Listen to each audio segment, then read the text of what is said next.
The silence was the first thing he noticed. It was a hollow, echoing thing that filled the spaces where furniture used to be. Elias stood in the center of the living room, his work boots leaving faint, dusty outlines on the bare hardwood floor. The mansion, as his wife Monique had always called it, was no longer his.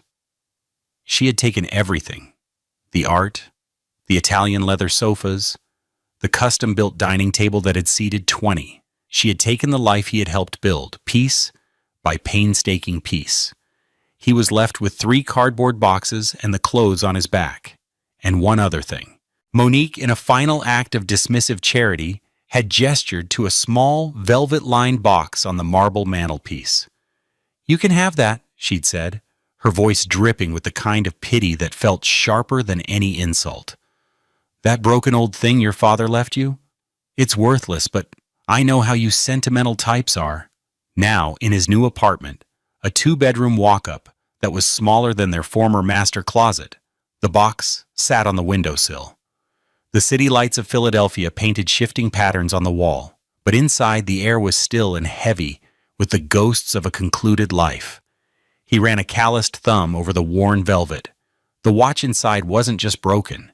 It was a relic of a past he could barely touch anymore. His father, a man of few words and even fewer possessions, had given it to him on his 18th birthday. "Time is the only thing you truly own, son," he'd said, his voice rough. "Don't ever let anyone else spend it for you." Elias had failed that lesson spectacularly. He had poured a decade of his time, his ambition, his very soul into Monique's dream, only to be told his time was up. He opened the box. The watch lay on the faded satin, its crystal face cracked, its hands frozen at 3:17. It was heavy, made of a dull, platinum-colored metal that didn't shine. It looked, as Monique had so aptly put it, worthless. He picked it up. The weight of it was familiar, a solid, grounding presence in his palm. He held it to his ear. Silence. No gentle tick-tock, no heartbeat, just a dead, quiet piece of metal. A perfect metaphor for his life. He closed his eyes, the sting of failure, a familiar burn behind them. He had nothing left. Just this broken watch and a little girl sleeping in the next room who deserved a universe he could no longer provide. He sank onto the floor, the watch clutched in his hand, the silence of the empty room pressing in on him. And from that moment, in the quiet darkness of his new and diminished life, everything was about to change. He just didn't know it yet. The weeks that followed settled into a rhythm defined by modesty and love. Elias's world had shrunk, but in doing so, it had become richer in the ways that mattered. His days began not with the sterile chime of a smart home system, but with the soft padding of small feet on the floorboards. "Daddy, is the sun awake yet?" Amara stood in the doorway of his room, a small silhouette against the hallway light. Her natural hair was in beautiful coils that bounced with every small movement, a universe of tiny springs full of life. In her arms, she clutched a well-loved stuffed elephant named Peanut. Elias smiled, the weariness in his bones receding at the sight of her. "Almost, sweet pea. The sun is stretching." He was a tall black man, built with the quiet strength of someone who worked with his hands. His own hair was kept short and neat, a deliberate act of self-respect in a life that had been stripped of its external markers of success. He rose from the bed and lifted his daughter into his arms. She smelled of sleep and sweet soap. This was his mansion now, this small, warm weight in his arms. Their apartment was cramped but clean.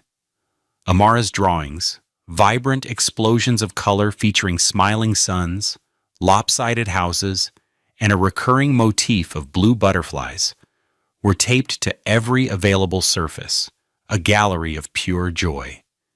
In the kitchen, Elias moved with an economy of motion honed by years of practice.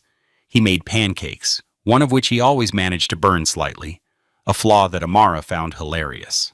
"You made a crunchy one for Peanut, Daddy," she would giggle, feeding the burnt offering to her elephant. This was their life. Simple meals, walks to the park, bedtime stories where he would do all the voices. Elias had taken a job at a small, dusty shop in a historically black neighborhood of the city, a place that smelled of cleaning oil and old brass.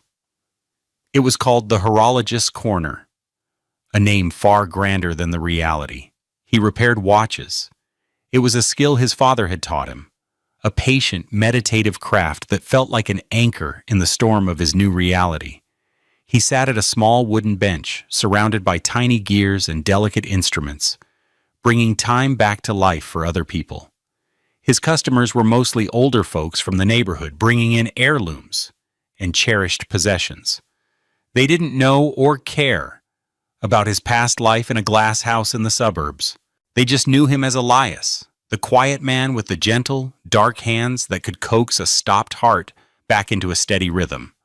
He was good at it, more than good. He could feel the soul of a timepiece, understand its intricate language of springs and levers. He treated each one with a reverence that bordered on spiritual. In the corner of his workbench, next to a jar of tiny screwdrivers, sat his father's watch. He hadn't tried to fix it yet. It felt too final, too much like closing a door he wasn't ready to shut. It was a monument to his father's memory and a symbol of his own brokenness. Sometimes, during a quiet moment in the shop, he would pick it up, feeling its dense, silent weight, and remember his father's words. He hadn't owned his time. But now, every tick of every clock he repaired was a small act of reclamation. He was building a new life second by second. One evening, after tucking Amara into bed, her braids with their colorful beads spread out on the pillow, he sat at the kitchen table. He was sketching a new design for a watch escapement, a purely theoretical exercise that kept his mind sharp. He was content. Not happy, not yet, but content. The deep, quiet satisfaction of a man who knew his own worth, even if the world had forgotten it. He was a father. He was a craftsman. And for now, that was enough. Miles away, in a penthouse that scraped the clouds, Naima stood before a wall of glass, the city lights, a glittering carpet at her feet. She was everything Monique had aspired to be, and everything Elias had run from. Naima was the CEO of a multi-billion-dollar tech firm, a titan of industry whose name was whispered with a mixture of awe and fear. She was a powerhouse, a visionary, a black woman who had shattered every ceiling placed above her. Her appearance was a study in controlled elegance. Her deep brown skin was luminous, seeming to absorb the light and radiate it back. Her natural hair was styled in an elegant updo, not a single coil out of place. She wore a tailored suit of pearl gray silk that probably cost more than Elias's rent for a year.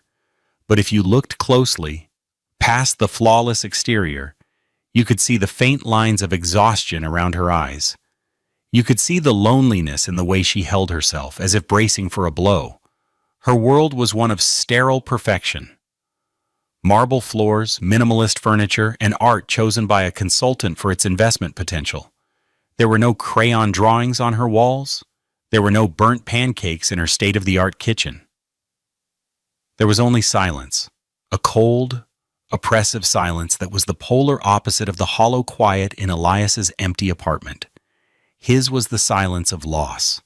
Hers was the silence of absence. Naima's life was a series of scheduled victories, board meetings, acquisitions, keynote speeches. She had a team of people to manage every aspect of her existence, from her portfolio to her diet. Yet she felt a profound sense of being out of sync, as if the rhythm of her own life was off by a fraction of a second. This feeling was made tangible by the watch on her wrist. It was a Patek Philippe, a masterpiece of engineering and a symbol of her status. And for the third time in a month, it had stopped. She had been raised to believe that value was measured in achievement. Her parents, both successful academics, had loved her through a lens of expectation. Good grades earned affection. Scholarships earned pride. A CEO position earned their respect. She had never been loved simply for being Naima. As a result, she had built walls around her heart so high and so thick that she wasn't even sure how to find the gate anymore. Her personal life was a wasteland. A failed engagement to a man who had seen her as a merger, not a partner, had been the last time she'd even tried. Now her only companion was the relentless ticking clock of her career, and now even that was broken. She unclasped the watch and held it in her palm. It was beautiful, intricate, and cold. It was supposed to be perfect, a testament to the highest levels of craftsmanship, but it was flawed, just like the life she had so carefully constructed. She had taken it to the most exclusive jeweler in the city, a man who catered to billionaires and royalty. He had shrugged, baffled. "It needs a specialist," he'd said, "someone who understands the soul of the machine." Her executive assistant, a sharp young woman named Chloe, had been tasked with finding such a person. Naima expected a name in Geneva or London. Instead, Chloe had returned with a slip of paper bearing a curious address. "It's a small, old-school place in the Banneker Heights neighborhood," Chloe had explained, looking slightly embarrassed. "The horologist's corner, the online reviews are, well, they're glowing. They say the man who runs it is some kind of artist, a genius with movements." Naima looked at the address. It was in a part of town her driver usually avoided, a place of brick row houses and community gardens, not skyscrapers and valet parking. It seemed absurd, but the best jewelers in the world had failed her. Perhaps it was time to try something different. Perhaps it was time to seek out a little imperfection. She placed the dead, beautiful watch in its case. Tomorrow she would go to the horologist's corner. She would find this supposed genius and see if he could fix what was broken. She had no idea she was about to find someone who could fix so much more. The bell above the door of the horologist's corner gave a gentle, tinny jingle as Naima stepped inside. The immediate shift in atmosphere was jarring. Outside, the city hummed with impatient energy. Inside, time seemed to slow down. The air smelled of wood polish, old paper, and a faint, clean scent of mineral oil. The walls were lined with clocks of every shape and size.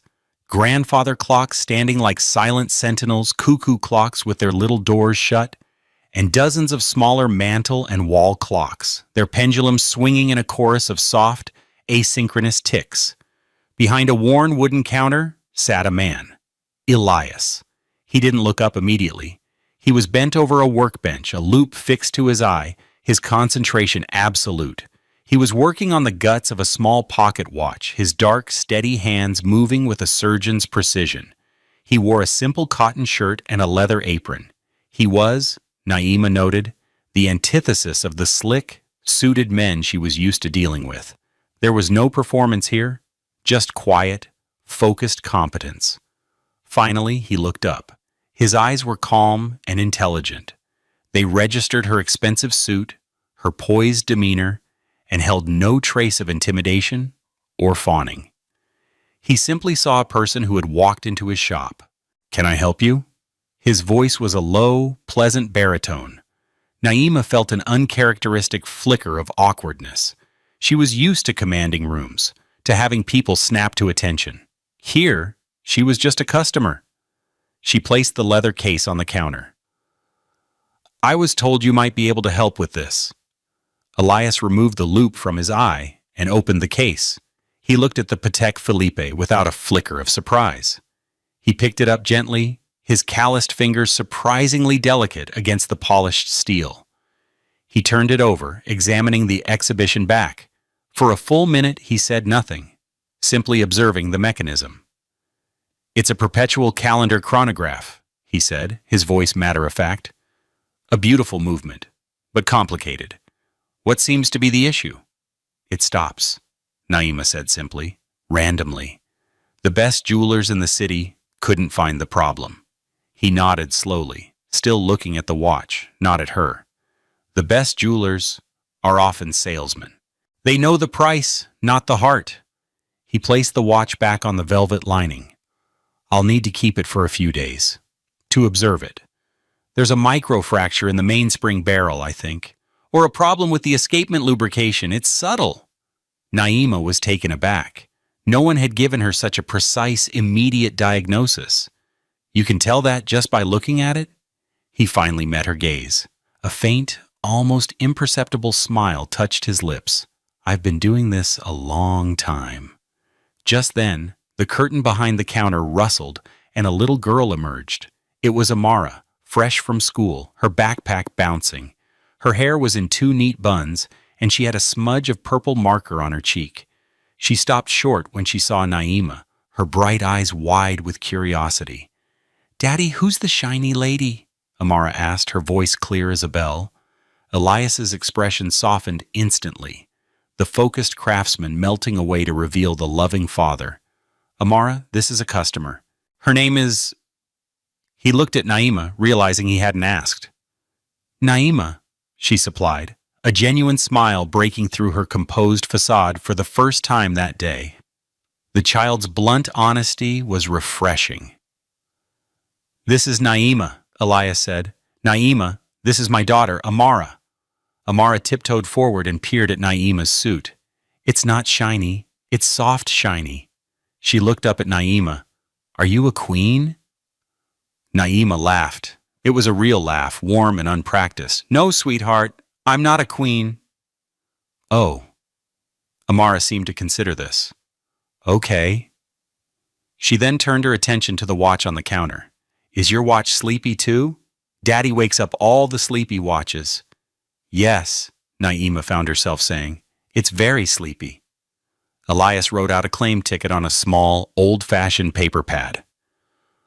"I'll call you in 3 days," he said, his tone once again professional. But the brief exchange with his daughter had changed the energy in the room. It was no longer just a shop.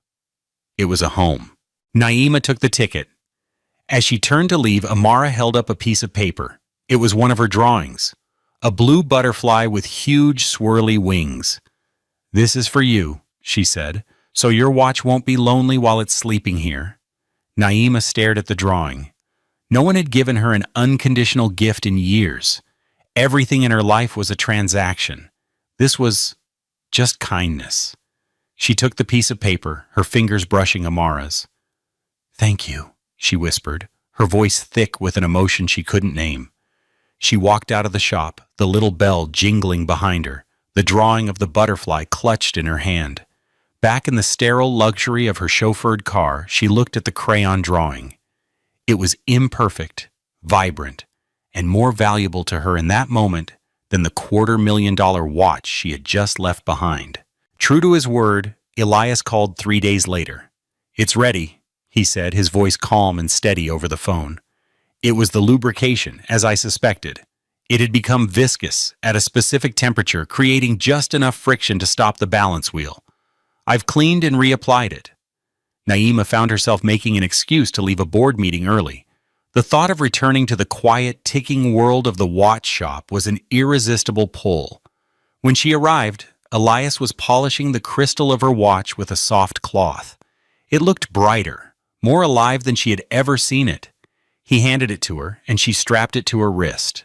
The second hand was sweeping in a smooth, perfect circle. "What do I owe you?" she asked, pulling her wallet from her purse. Elias shook his head. "No charge." Naima frowned. "That's not possible. Your time, your expertise, it's valuable." "It was a 5-minute fix," he said, deflecting the praise. "And a professional courtesy. It was a pleasure to work on a movement of that quality." He paused. "Besides, Amara was very insistent that we not charge the butterfly lady."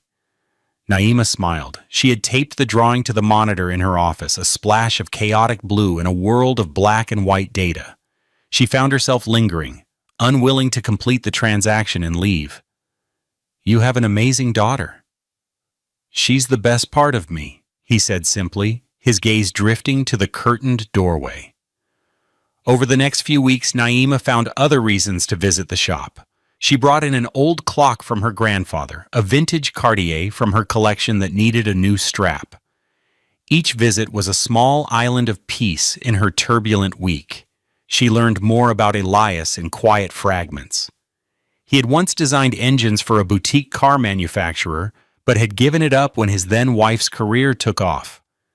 He never spoke of Monique with bitterness, only a kind of weary sadness. The real draw, she had to admit, was Amara. The little girl had adopted Naima as a friend.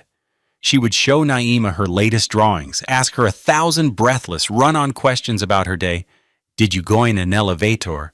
And did it give a stand? Did you press the buttons and acid way up theski? And once, when Naima arrived looking particularly stressed, Amara had taken her hand.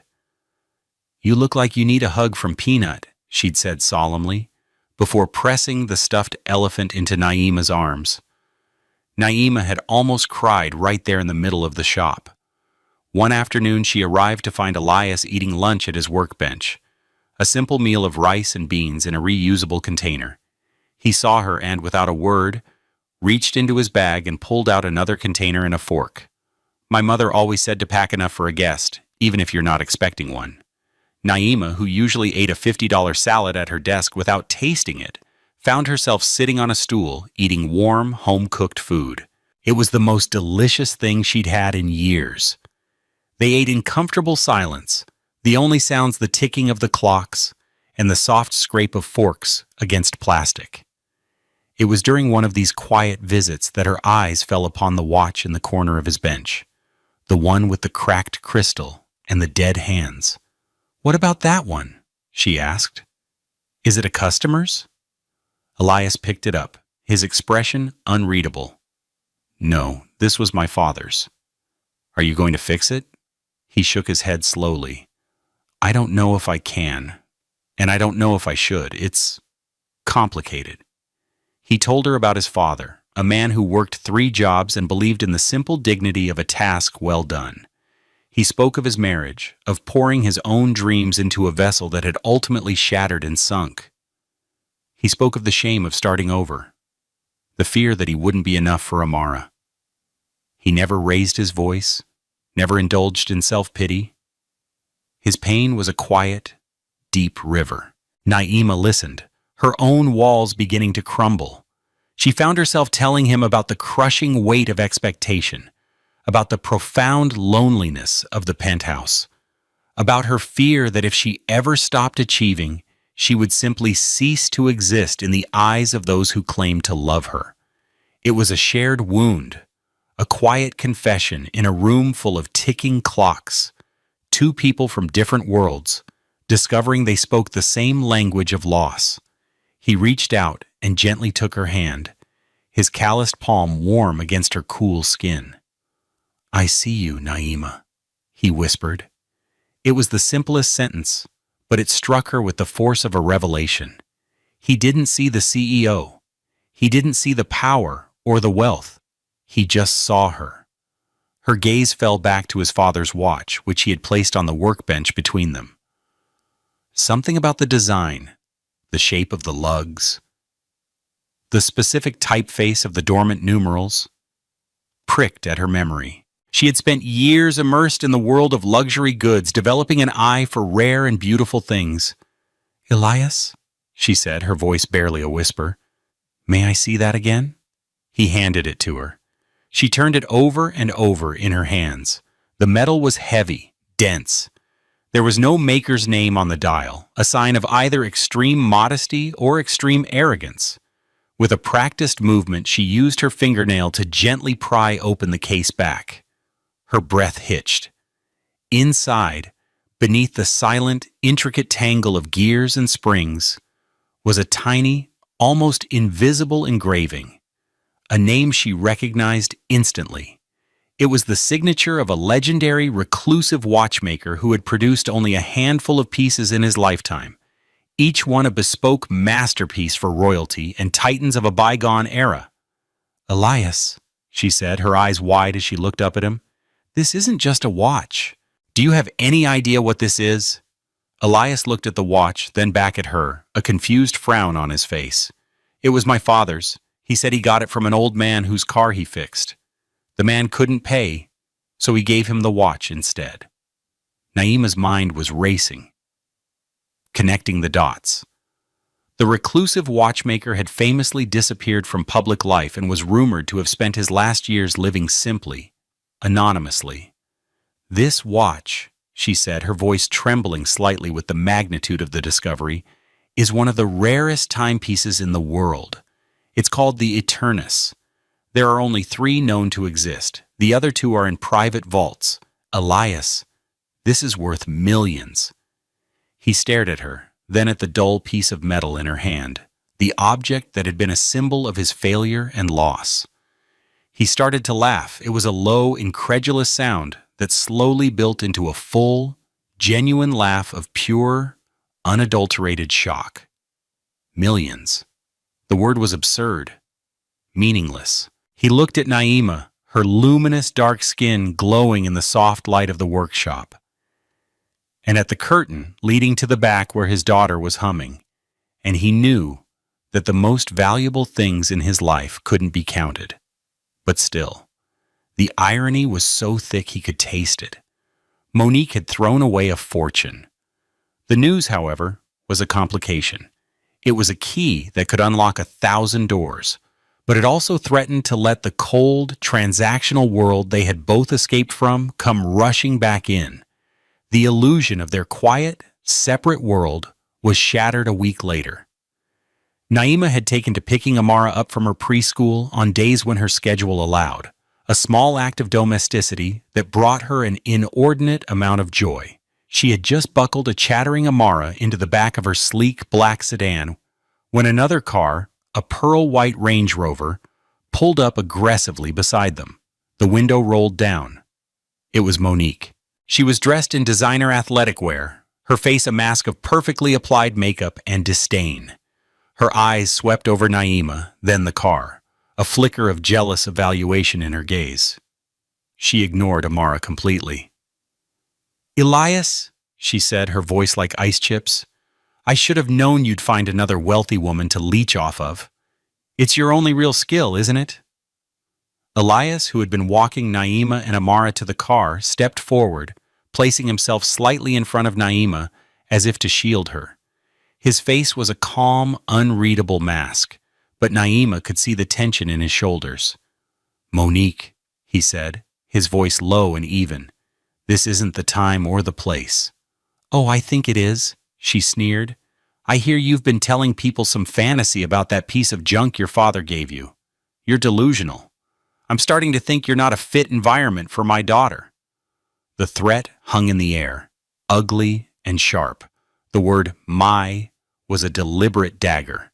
Naima felt a cold fury rise within her, but Elias simply held up a hand, a silent signal for her to stay put. He knew Amara was listening from the car, and his first priority, always, was to protect her from this poison. "Amara is happy, she is loved. That's all that matters," he said, his voice unwavering. "Now I suggest you leave." Monique laughed, a harsh, unpleasant sound. "We'll see what the courts have to say about a broke watchmaker living in a slum with a child. When I'm done, you won't even have that broken watch to cry over." She sped off, leaving a trail of exhaust and bitterness. The silence that followed was heavy. Elias's shoulders sagged for just a moment, the weight of the threat settling on him. He had so little, and she was threatening to take the one thing that gave his life meaning. Naima got out of the car. She walked over to him and without a word took his hand. His fingers were cold. "She can't do that, Elias," Naima said fiercely. "She has no grounds." "People like Monique don't need grounds," he said, his voice rough with a pain he rarely showed. "They just need money and malice. She can drag me through the mud for years. She can hurt Amara." Naima's heart ached for him. She saw the fear behind his quiet strength. This was the external threat, the cold reality of the world, trying to break the fragile, beautiful thing they were building. She saw the path forward with absolute clarity. Monique's power came from a world of status, money, and public perception. Naima knew that world better than anyone, and she was about to turn its rules against her. "Go home, Elias," she said, her voice now calm and full of a steely resolve he hadn't heard before. "Take care of your daughter. Let me handle this." He looked at her, a question in his eyes. He saw not the CEO, but the woman. A woman who was choosing to stand with him, to fight for him. He nodded, a silent acknowledgement of his trust in her. For the first time, he was letting someone else be strong for him. Naima did not confront Monique directly. That would be playing her petty game. Instead, she went to her own battlefield, the boardroom. 2 days later, she convened an emergency meeting of the philanthropic board of her company's foundation. The announcement was for a new flagship initiative. She stood before the predominantly black executive board, a group of men and women she had mentored and championed. She was in her element, poised and powerful. But today her words carried a different weight, a personal passion that was undeniable. "For too long," she began, her voice ringing with conviction, "we have defined value by market caps and profit margins. We have celebrated disruption while allowing tradition to wither. We have honored the unicorn startup, but forgotten the master craftsman." She clicked to a new slide. It was a picture of Elias's hands, working at his bench, a photo she had taken discreetly on her phone one afternoon. In this city, in neighborhoods that are the bedrock of our culture, there are artists, men and women who possess generations of skill, who are keepers of a dying flame, people who create and repair and preserve value that is not disposable. We, as a company and as a community, have a duty to support them. She laid out her proposal. The Legacy Artisans Grant, a multi-million-dollar fund dedicated to providing capital, business support, and workshop spaces for master craftspeople in historically underserved communities. "And I am proud to announce the first recipient," she said, her gaze sweeping the room. Another slide appeared. It was a picture of the front of the horologist's corner, its humble sign rendered noble and proud. "Mr. Elias Vance, a horologist of unparalleled skill, will receive a grant to expand his workshop and establish an apprenticeship program to train the next generation of watchmakers in this city." The room erupted in applause. It was a brilliant move, strategic, philanthropic, and deeply personal. It was a public and irreversible declaration of her values and of her allegiance. She wasn't just helping a friend. She was investing in a community, in a philosophy, in a different way of life. She was using her immense power not to crush an enemy, but to build something beautiful. The news was in the business journals by afternoon. Naima, the tech visionary, was championing old-world craft. In one elegant public act, she had reframed Elias's narrative. He was no longer a broke watchmaker in a slum. He was a celebrated artisan, a cultural treasure, the recipient of a prestigious grant. Monique's threats had been rendered utterly powerless, turned to ash by the sheer, overwhelming force of Naima's conviction.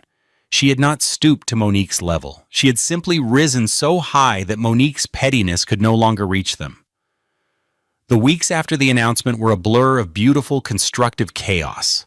The grant allowed Elias to purchase the entire building his small shop was in. Architects and designers, hired by Naima's foundation, worked with him to transform the space.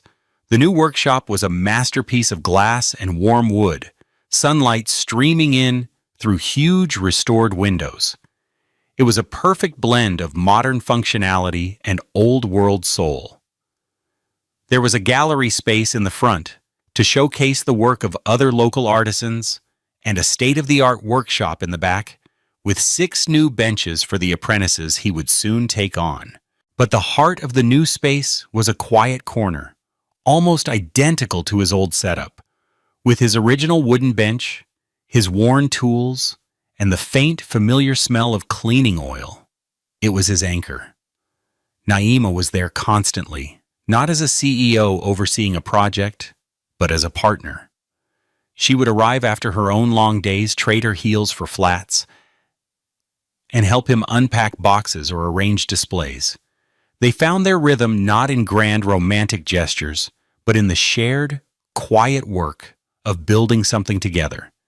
They would often work late into the evening, sharing a takeout dinner on the polished concrete floor, their conversation easy and unhurried. Amara was in heaven. She had her own small table and chair in a sunny corner, a dedicated art station where she would create her masterpieces while her father worked. She called the new building the Sunny Clock House. She had fully accepted Naima's presence in their lives, treating it as the most natural thing in the world. One evening, as the sun set, casting long golden rays across the floor, Amara came over to where Naima and Elias were sitting together on a newly installed window seat, looking out at the street. She held up a new drawing.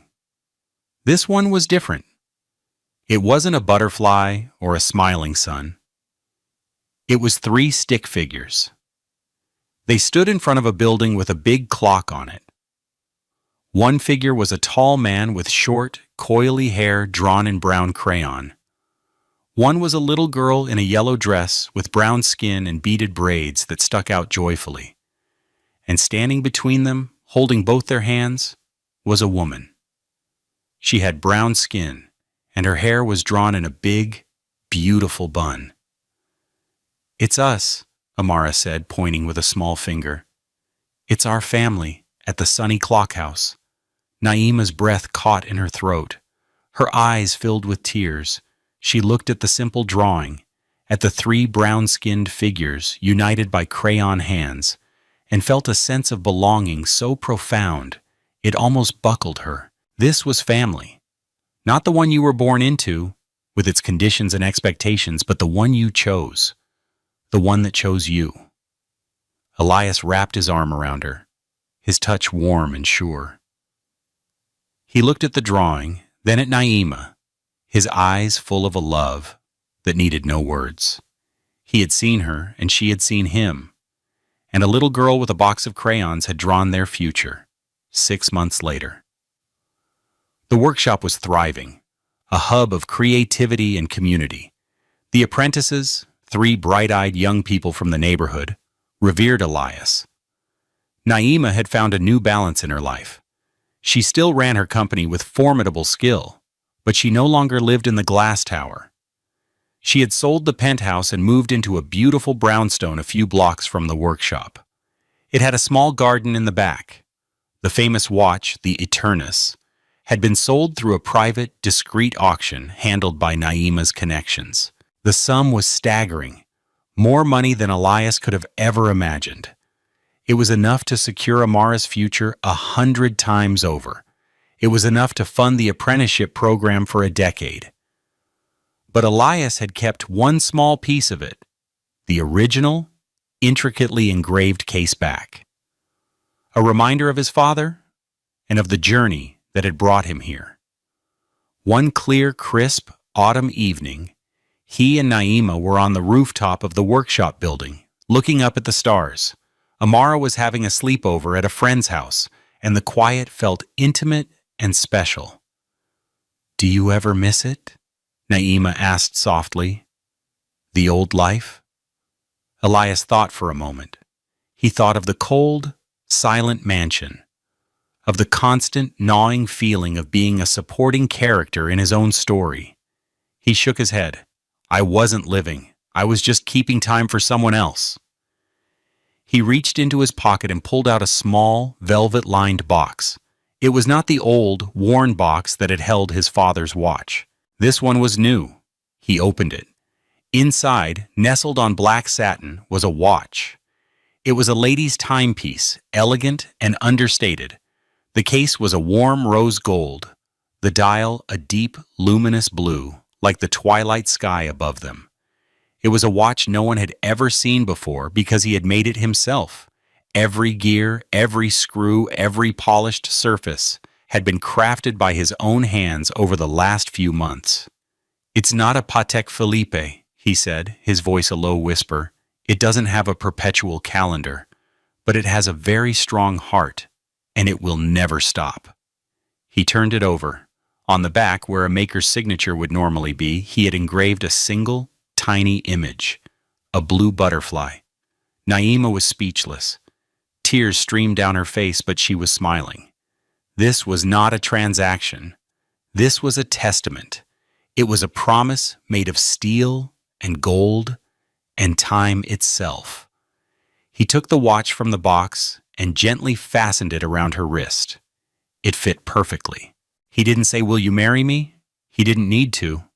The watch said it all. It said, "Our time starts now." She threw her arms around his neck, burying her face in his shoulder.